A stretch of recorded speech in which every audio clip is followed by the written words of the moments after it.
Welcome to NSTV news. నేను సౌజన్య. ముందుగా ముఖ్యాంశాలు.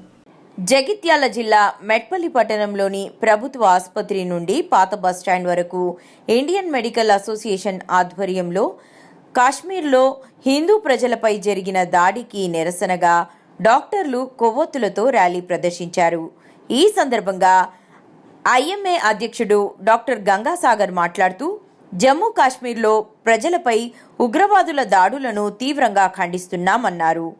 మతోన్మాదులు హిందూవాదులుగా గుర్తించుకున్న తరువాత పర్యాటకులను కాల్చి చంపడం హేయమైన చర్య అని, ప్రపంచ దేశాలు భారతదేశంపై సంఘీభావం ప్రకటించడం పట్ల భారతదేశం శాంతియుత వాతావరణంలో ప్రజలను నరేంద్ర మోదీ ప్రభుత్వం నడిపిస్తుండడం నిదర్శనమని అన్నారు. Kashmir, the Pahalgam place, we totally condemn and we support the government and the Indian Army. We have faith in our army as well as our government. We encourage our government and our national leaders and our Indian Army and all parts of the army to take a firm decision against the culprits who should not be in a position to think about such incidents in future, for such that we will stand with the government and the people of India, and we convey our condolences to those people who have lost their family members. We are stand with unitedly with all people, all religions, all castes and every language of this country. We stand together as unity and support the government, the leadership and the Indian Army. Jai Hind. Thank you.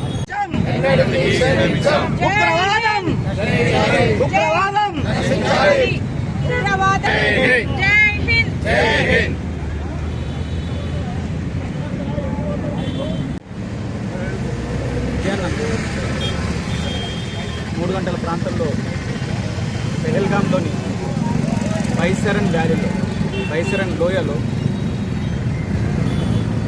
అనామకులు నిస్సహాయం నిరాయుధులైనటువంటి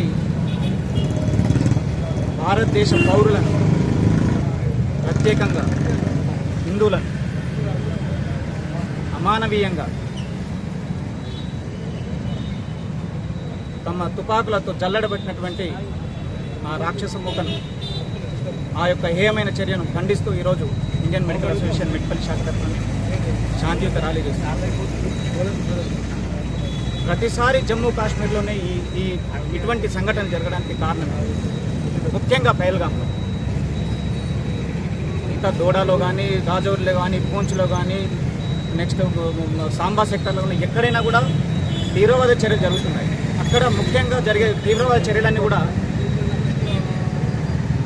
సైన్యాన్ని target చేసుకుంటూ చేయడం జరుగుతుంది. కానీ ఈరోజు జరిగినటువంటి ఈ దాడిలో మాత్రం ముఖ్యంగా సివిలియన్స్, భారతదేశ హిందూ పౌరులను టార్గెట్ చేసుకుంటూ ఈరోజు చేయడం జరిగింది. పహల్గాం అనేది జమ్మూ కాశ్మీర్కి గుల్మార్గ్, సోన్మార్గ్ ఎంత ఇంపార్టెంటో పహల్గాం కూడా అంతే ఇంపార్టెంట్.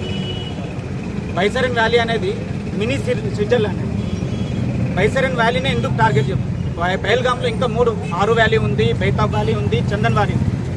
కానీ బైసరన్ వ్యాలీనే ఎందుకు టార్గెట్ చేసుకోవటం అంటే, బైసరన్ వ్యాలీకి పోవడానికి మినిమం 5 నుంచి 6 కిలోమీటర్లు ట్రెక్కింగ్, అంటే నడుచుకుంటూ వెళ్ళడం కానీ, లేకపోతే పోనీల మీద కానీ, హార్స్ మీద, గుర్రాల మీద కానీ వెళ్ళడం జరుగుతుంది. అక్కడికి ఆ వ్యవస్థ తప్పితే ఒక 5-6 వ్యాలీలు దాటిన తర్వాత మాత్రమే బైసరన్ వ్యాలీ వస్తుంది.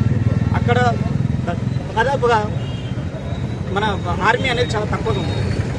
అది ఒక 3 నుంచి 4 కిలోమీటర్ల రేడియస్ ఉన్నటువంటి విశాలమైనటువంటి ఒక ప్రదేశం అండి.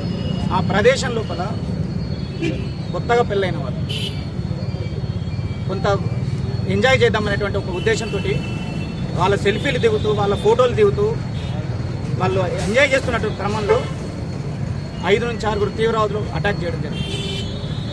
ముఖ్యంగా ఇదే టైంని ఎంచుకోవడానికి కారణం ఏంటంటే, త్వరలోపల జూలై లోపల అమర్నాథ్ యాత్ర స్టార్ట్ కాబోతుంది. అది స్టార్ట్ అయ్యేటప్పుడు మనం కనుక ఈ విధ్వంసాన్ని కనుక చేయగలిగితే, అమర్నాథ్ యాత్రకు పోయిన సంవత్సరం వచ్చినట్టు 5 లక్షల మంది కంటే ఈసారి వాళ్ళని రాకుండా చేయడమే వాళ్ళ ప్రధాన ఉద్దేశం. దానివల్ల ఏం జరుగుతుంది అనేది మనం ఒక్కసారి డీప్గా ఆలోచిస్తే, ఈ రోజు నాడు జమ్మూ కాశ్మీర్లో ఉన్నటువంటి యువత, ముఖ్యంగా ముస్లిం యువత ఏదైతే ఉందో, ఈ వాళ్ళ ఉపాధి అవకాశాలన్నీ కూడా ఈరోజు ఈ టూరిజం మీద 70 నుంచి 80% వాళ్ళు సంపాదించే సంపాదన అంతా కూడా 70 నుంచి 80%. 2020కి ముందు వాళ్ళ యొక్క సంపాదన 10 రూపాయలు ఉంటే ఈ రోజు నాడు వాళ్ళు 200 రూపాయలు సంపాదించగలుగుతున్నారు ఓన్లీ టూరిజం మీద మాత్రం. ఈ రోజు నాడు అక్కడ ఉన్నటువంటి యువత విపరీతమైన ఆనందంలో ఉంది. వాళ్ళ యొక్క ఆనందాన్ని ఆవిరి చేస్తూ వాళ్ళ యొక్క సంపాదనను నిలుపుదల చేస్తూ వాళ్ళ లోపల ఒక అసంతృప్తిని ఒక విధమైనటువంటి ఈ జాతి మీద, ఈ భారతదేశం మీద, ఇటువంటి ప్రభుత్వాల మీద వాళ్ళ యొక్క కోపాన్ని, వాళ్ళ యొక్క అసహనాన్ని ప్రదర్శించడానికి మళ్ళీ వాళ్ళు 2020కి ముందు ఉన్నటువంటి పొజిషన్లోకి వెళ్ళడానికి ఈ దాడుల్ని చేస్తూ వాళ్ళకు ఎటువంటి సహాయ సహకారాలు దొరకకుండా చేయడానికి కోసం ఈ దాడులు జరిగింది. At the same time